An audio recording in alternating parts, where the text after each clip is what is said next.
प्रिय विद्यार्थियों, हिंदी की कक्षा में आप सभी का स्वागत है। पिछले हमने वीडियो में हमारा जो पाठ है लहासा की ओर, इसके लेखक राहुल सांकृत्यायन के जीवन परिचय के बारे में हमने पढ़ा है। तो आज हम पाठ है लहासा की ओर, इसके बारे में पढ़ेंगे। लहासा जो है ये तिब्बत की राजधानी का नाम है। यहाँ लेखक ने 1929 से लेकर 30 में नेपाल के रास्ते से वो लहासा गए थे और उन्होंने उसी के बारे में इसमें बताया। तो सबसे पहले हम इसके जो सार हैं, इस पाठ के जो सारांश है उसके बारे में जानेंगे बच्चों। इस पाठ में राहुल जी ने अपनी पहली तिब्बत यात्रा का वर्णन किया है जो उन्होंने सन 1929-30 में नेपाल के रास्ते से की थी। चूँकि उस समय भारतीयों को तिब्बत यात्रा की अनुमति नहीं थी, इसलिए उन्होंने यह यात्रा एक भिखमंगे के छद्म वेश में की थी। लेखक की यात्रा बहुत वर्ष पहले, जब फरी कलिम्पोंग का रास्ता नहीं बना था, तो नेपाल से तिब्बत जाने का एक ही रास्ता था। इस रास्ते पर नेपाल के लोग के साथ साथ भारत के लोग भी जाते थे। यह रास्ता व्यापारिक और सैनिक रास्ता भी था, इसलिए इसे लेखक ने मुख्य रास्ता बताया है। तिब्बत में जाति पाति छुआछूत का सवाल नहीं उठता और वहाँ औरतें पर्दा नहीं डालती हैं। चोरी की आशंका के कारण भिखमंगों को कोई घर में घुसने भी नहीं देता, तो अपरिचित होने पर भी आप घर के अंदर जा सकते हैं और ज़रूरत के अनुसार अपनी झोली से चाय दे सकते हैं। घर की बहू अथवा सास उसे आपके लिए पका देगी। परित्यक्त चीनी किले से जब वह चले तो एक व्यक्ति को 2 चींटियां राहदारी देकर थोंगला के पहले के आखिरी गांव में पहुंच गए। यहाँ सुमति, जो कि मंगोल भिक्षुक था और लेखक जो राहुल सांकृत्यायन थे उनके दोस्त भी थे, तथा भिखारी होने के कारण रहने की अच्छी जगह मिली। 5 साल बाद वे लोग इसी रास्ते से लौटे थे, तब उन्हें रहने की जगह नहीं मिली थी और गरीब के झोपड़ी में ठहरना पड़ा था, क्योंकि वे भिखारी नहीं बल्कि भद्र यात्री के वेश में थे। अगले दिन राहुल जी और सुमति जी को एक विकट डांडा थोंगला पार करना था। डांडे तिब्बत में सबसे खतरे की जगह थी। 16-17 हज़ार फीट ऊंची होने के कारण दोनों ओर गांव का नामो निशान न था। डाकुओं के छिपने की जगह तथा सरकार की नरमी के कारण यहाँ अक्सर खून हो जाते थे।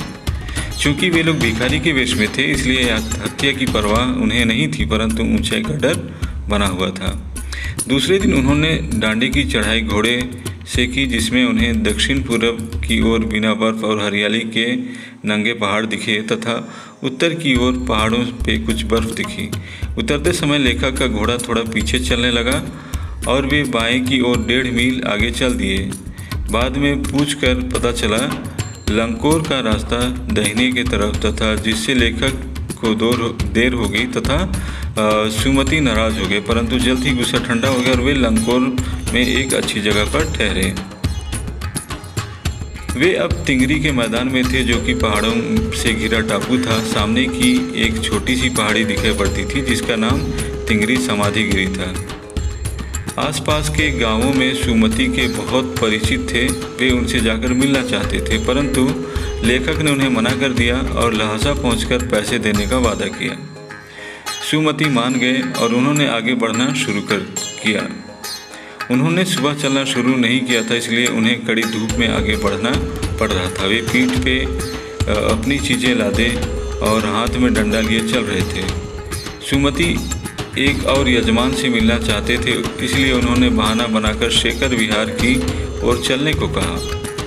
तिब्बत की ज़मीन छोटे बड़े जागीरदारों के हाथों में बटी है। इन जागीरों का बड़ा हिस्सा मठों के हाथ में रहता है।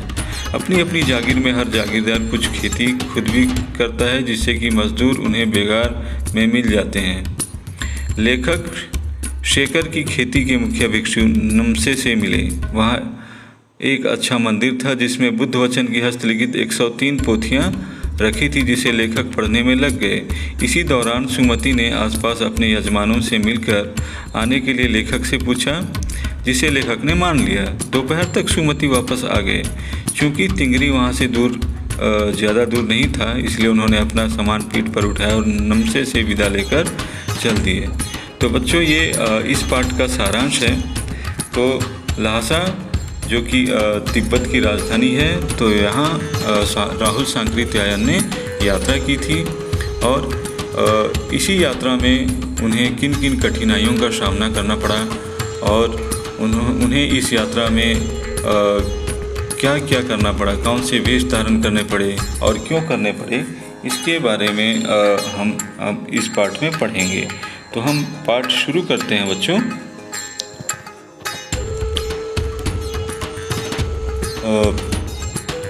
आपके मोबाइल में भी आपने डाउनलोड ज़रूर किया होगा। यदि नहीं किया होगा तो एनसीईआरटी के वेबसाइट में जाके कक्षा 9 के क्षितिज भाग 1 को आप वहां से अपने मोबाइल पर या फिर अपने लैपटॉप पर डाउनलोड कर सकते हैं और आप पढ़ सकते हैं। तो हम पाठ शुरू करते हैं। वह नेपाल से तिब्बत जाने का मुख्य रास्ता है। फरी कलिंगपोंग का रास्ता जब नहीं खुला था तो नेपाल ही नहीं, हिंदुस्तान की भी चीज़ें इसी रास्ते तिब्बत जाया करती थीं। यह व्यापारिक ही नहीं, सैनिक रास्ता भी था, इसलिए जगह जगह फौजी चौकियां और किले बने हुए हैं जिनमें कभी चीनी पलटन रहा करती थी। आजकल बहुत से फौजी मकान गिर चुके हैं। दुर्ग के किसी भाग में जहां किसानों ने अपना बसेरा बना लिया है, वहां घर कुछ आबाद दिखाई पड़ते हैं। ऐसा ही परित्यक्त एक चीनी किला था, वहां हम चाय पीने के लिए ठहरे। तिब्बत में यात्रियों के लिए बहुत सी तकलीफ़ें भी हैं और आराम की बातें भी, जहाँ वहाँ जाति पाति छुआछूत का सवाल ही नहीं है और न औरतें पर्दा करती हैं। बहुत निम्न श्रेणी के भिखमंगों को लोग चोरी के डर से घर के भीतर नहीं आने देते। नहीं तो आप बिल्कुल घर के भीतर भी चले जा सकते हैं, चाहे आप बिल्कुल अपरिचित हों। अब भी घर की बहू या सासू को आपकी झोली में से चाय दे सकते हैं। वह आपके लिए उसे पका देगी। मक्खन और सोडा नमक दे दीजिए। वह चाय चोंगी में कूट कर उसे दूध वाली चाय के रंग की बना के मिट्टी के टोटीदार बर्तन में रख के आपको दे देगी। यदि बैठक की जगह चूल्हे से दूर है और आपको डर है कि सारा मक्खन आपकी चाय में नहीं पड़ेगा, तो आप खुद जाकर चोंगी में चाय मथ कर ला सकते हैं। चाय का रंग तैयार हो जाने पर भी नमक मक्खन डालने की ज़रूरत होती है। परित्यक्त चीनी किले से जब हम चलने लगे तो एक आदमी राहदारी मांगने आया। राहदारी का अर्थ होता है कि यदि कहीं हम जाते हैं तो कुछ रुपये कर के रूप में, टैक्स के रूप में लेते हैं। जैसे आप सभी कभी हाईवे में जाते होंगे तो वहाँ पर भी टोल टैक्स बने होते। तो वैसे ही जब तिब्बत के रास्ते में लेखक जा रहे थे चीनी किले से होकर, तो वहाँ भी उनसे एक आदमी आता है जो कि राहदारी मांगने आता है। तो आगे पढ़ते हैं। हमने वह दोनों चिटें उसे दे दी। चिट अर्थात रसीद। शायद उसी दिन हम थोंगला के पहले के आखिरी गांव में पहुंच गए। यहाँ भी सुमति के जान पहचान के आदमी थे और भिखमंगे रहते भी ठहरने के लिए अच्छी जगह मिली। 5 साल बाद हम इसी रास्ते लौटे थे और भिखमंगे नहीं, एक भद्र यात्री के वेश में घोड़ों पर सवार होकर आए थे। किंतु उस वक्त किसी ने हमें रहने के लिए जगह नहीं दी और हम गांव के एक सबसे गरीब झोपड़े में ठहरे थे। बहुत कुछ लोगों की उस वक्त की मनोवृत्ति पर ही निर्भर है। खासकर शाम के वक्त छंग पीकर बहुत कम होशो हवास को दुरुस्त रखते हैं। अब हमें सबसे विकट डाँड़ा अर्थात पहाड़ी चोटी थोंगला पार करना था। डाँड़े तिब्बत में सबसे खतरे की जगह हैं। 16-17 हज़ार फीट की ऊंचाई होने के कारण उनके दोनों तरफ मीलों तक कोई गांव नहीं होते। नदियों के मोड़ और पहाड़ों के कोनों के कारण बहुत दूर तक आदमी को देखा नहीं जा सकता। डाकुओं के लिए यही सबसे अच्छी जगह है। तिब्बत में गांव में आकर खून हो जाए तब तो खूनी को सज़ा भी मिल सकती है। लेकिन इन निर्जन स्थानों में मरे गए आदमियों का कोई परवाह नहीं करता। सरकार, खुफिया विभाग और पुलिस पर उतना खर्च नहीं करती और वहाँ गवाह भी तो कोई नहीं मिल सकता। डकैत पहले आदमी को मार डालते हैं, उसके बाद देखते हैं कि कुछ पैसा है कि नहीं। हथियार का कानून ना रहने के कारण यहाँ लाठी की तरह लोग पिस्तौल बंदूक लिए फिरते हैं। डाकू यदि जान से ना मारे तो खुद उसे अपने प्राणों का खतरा है। गांव में हमें मालूम हुआ कि पिछले ही साल थोंगला के पास खून हो गया। शायद खून की हम उतनी परवाह नहीं करते क्योंकि हम भिखमंगे थे और जहाँ कहीं वैसी सूरत देखते टोपी उतार, जीभ निकाल, कुची एक पैसा कहते भीख मांग लेते। लेकिन पहाड़ की ऊंची चढ़ाई थी, पीठ पर सामान लाद कर कैसे चलते? और अगला पड़ाव 16-17 मील से कम नहीं था। मैंने सुमति से कहा कि यहाँ से लंकोर तक के लिए 2 घोड़े कर लो, सामान भी रख लेंगे और चढ़े चलेंगे। दूसरे दिन हम घोड़ों पर सवार होकर ऊपर की ओर चले। डांडे से पहले एक जगह चाय पी और दोपहर के वक्त डांडे के ऊपर जा पहुँचे। हम समुद्र तल से 17-18 हज़ार फीट ऊंचे खड़े थे। हमारी दक्षिण तरफ पूरब से पश्चिम की ओर हिमालय के हजारों श्वेत शिखर चले गए थे। भीटे की ओर दिखने वाले पहाड़ बिल्कुल नंगे थे, न वहाँ बर्फ़ की सफ़ेदी थी न किसी तरह की हरियाली। उत्तर की तरफ बहुत कम बर्फ़ वाली चोटियाँ दिखाई पड़ती थीं। सर्वोच्च स्थान पर डांडे के देवता का स्थान था, जो पत्थरों के ढेर, जानवरों की सींगों और रंग बिरंगे कपड़े की झंडियों से सजाया गया था। अब हमें बराबर ऊंचाई पर चलना था। चढ़ाई तो कुछ दूर थोड़ी मुश्किल थी, लेकिन उतराई बिल्कुल नहीं। शायद 2-1 और सवार साथी हमारे साथ चल रहे थे। मेरा घोड़ा कुछ धीमे चलने लगा। मैंने समझा कि चढ़ाई की थकावट के कारण ऐसा कर रहा है और उसे मारना नहीं चाहता था। धीरे धीरे वह बहुत पिछड़ गया और मैं द्वैनिक वस्तु की तरह अपने घोड़े पर झूमता हुआ चला जा रहा था। जान नहीं पड़ता था कि घोड़ा आगे जा रहा है या पीछे। जब मैं जोर देने लगता तो वह और सुस्त पड़ जाता। एक जगह 2 रास्ते फूट रहे थे। मैं बाएं का रास्ता ले 1.5 मील चला गया। आगे एक घर में पूछने से पता लगा कि लंकोर का रास्ता दाहिने वाला था। फिर लौटकर उसी को पकड़ा। 4-5 बजे के करीब मैं गांव से मील भर पर था। तो सुमति इंतजार करती हुई मिली। मंगोलों का मुंह वैसे ही लाल होता है और अब तो वह पूरे गुस्से में थे। उन्होंने कहा, मैंने 2 टोकरी कंडे फूल डाले, 3 बार चाय को गर्म किया। मैंने बहुत नरमी से जवाब दिया, लेकिन मेरा कसूर नहीं है मित्र। देख नहीं रहे हो कैसा घोड़ा मुझे मिला है? मैं तो रात तक पहुँचने की उम्मीद रखता था। खैर, सुमति को जितनी जल्दी गुस्सा आता था उतनी ही जल्दी वह ठंडा हो जाता था। लंकोर में वह एक अच्छी जगह ठहरे थे। यहाँ भी उनके अच्छे यजमान थे। पहले चाय सत्तू खाया गया, रात को गर्मा गर्म थुक्पा मिला। अब हम तिंगरी के विशाल मैदान में थे, जो पहाड़ों से घिरा टापू सा मालूम होता था, जिसमें दूर एक छोटी सी पहाड़ी मैदान के भीतर दिखाई पड़ती है। उसी पहाड़ी का नाम है तिंगरी समाधिगिरी। आसपास के गांव में भी सुमति के कितने ही यजमान थे।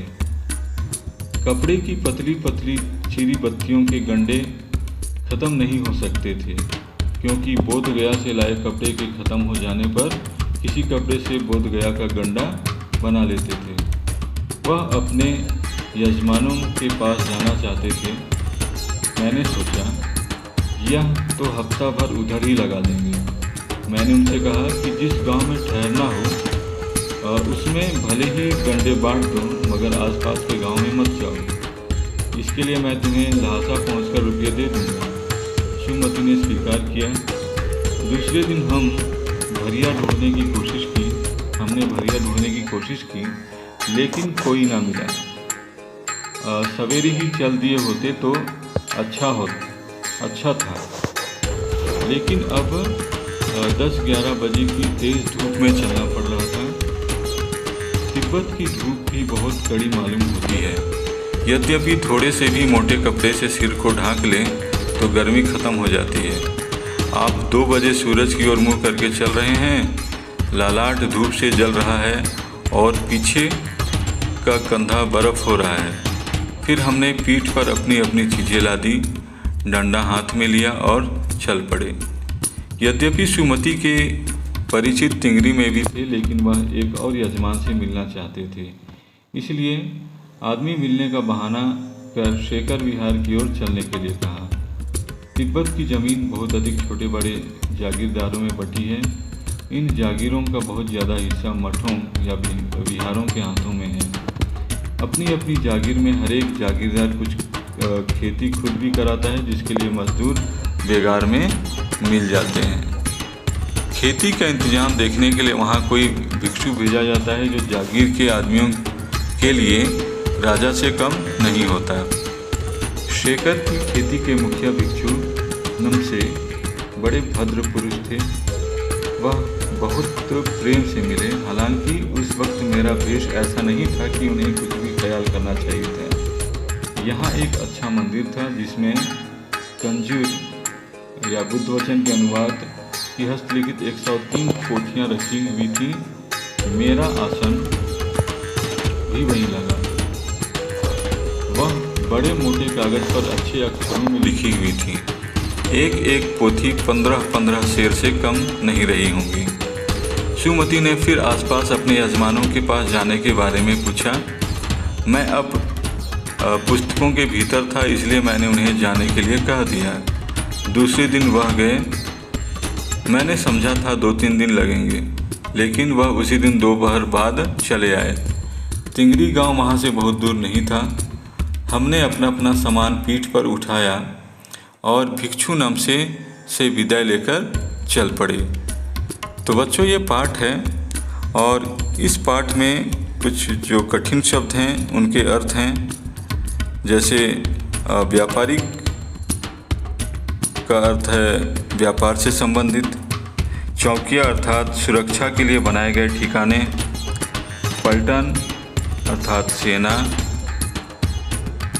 बसेरा अर्थात रहने का स्थान या फिर निवास। आबाद बसा हुआ या जहाँ लोग रहते हैं। परित्यक्त छोड़ा हुआ। निम्न श्रेणी घटिया प्रकार। अपरिचित अर्थात अनजान। राहदारी यात्रा करने का कर। चिट अर्थात पर्ची। भद्र अर्थात भला। वेश अर्थात कपड़े। मनोवृत्ति अर्थात मन की भावना। छंग मदिरा जैसा एक पेय पदार्थ। दुरुस्त अर्थात ठीक ठाक। परवाह अर्थात चिंता। श्वेत शिखर सफ़ेद चोटियाँ। रास्ता फूटना अर्थात नया रास्ता शुरू होना। यजमान अर्थात जिनके घर में अतिथि ठहरता है। सत्तू अर्थात गेहूँ से बना खाद्य पदार्थ। थुक्पा अर्थात एक खाद्य पदार्थ जिसमें कि कई सारे जो व्यंजन है वो मिले रहते हैं। इसके अलावा बेगार का अर्थ होता है बिना मेहनताना लिए काम करने वाला मजदूर। भरिया अर्थात सामान उठाकर ले चलने वाला। लालाट अर्थात माथा। बर्फ़ होना या बर्फ़ जैसे ठंडा होना। भिक्षु बौद्ध अनुयायी। तो ये कुछ पढ़ने के दौरान आपको ये कठिन शब्द मिलेंगे बच्चों, तो इनका आप शब्दार्थ ज़रूर लिखिएगा। और आगे हम प्रश्न अभ्यास देखते हैं। तो पहला जो प्रश्न है ये प्रश्न है, थोंगला के पहले आखिरी गांव पहुंचने पर भिखमंगे के वेश में होने के बावजूद लेखक को ठहरने के लिए उचित स्थान मिला। जबकि दूसरी यात्रा के समय भद्रवेश भी उन्हें उचित स्थान नहीं दिला सका, क्यों? दूसरा प्रश्न है, उस समय के तिब्बत में हथियार का कानून न रहने के कारण यात्रियों को किस प्रकार का भय बना रहता था? तीसरा है, लेखक लंकोर के मार्ग में अपने साथियों से किस कारण पिछड़ गया? चौथा, लेखक ने शेखर विहार में सुमति को उनके यजमानों के पास जाने से रोका, परंतु दूसरी बार रोकने का प्रयास क्यों नहीं किया? पांचवा प्रश्न है, अपनी यात्रा के दौरान लेखक को किन कठिनाइयों का सामना करना पड़ा? छठवां, प्रस्तुत यात्रा वृत्तांत के आधार पर बताइए कि उस समय का तिब्बती समाज कैसा था? सातवां, मैं अब पुस्तकों के भीतर था, नीचे दिए गए विकल्पों में से कौन सा इस वाक्य का अर्थ बतलाता है? का लेखक पुस्तकें पढ़ने में रम गया, लेखक पुस्तकों की शेल्फ के भीतर चला गया, लेखक के चारों ओर पुस्तकें ही थीं, पुस्तक में लेखक का परिचय और चित्र छपा था। तो ये कुछ प्रश्नों के प्रश्न हैं, इनके उत्तर आप इस जो पाठ है इसे पढ़कर ज़रूर लिखिएगा बच्चों। और यदि किसी भी प्रकार की कोई शंका हो तो उसे आप ज़रूर व्हाट्सएप के माध्यम से मुझे मैसेज कीजिएगा। तो जो आपकी शंकाएं होंगी उसे मैं दूर करने की ज़रूर कोशिश करूँगा। तो आप लोग एक बार फिर से इस पाठ को पढ़िएगा, इस वीडियो को दोबारा देखिए और उसके बाद समझने का प्रयास कीजिए। उसके अलावा जो भी आपको कठिनाइयाँ होती हैं आप मेरे साथ बांट सकते हैं और उसका समाधान आपको ज़रूर मिलेगा। तो ठीक है बच्चों, आज के लिए इतना ही। आपका दिन शुभ हो।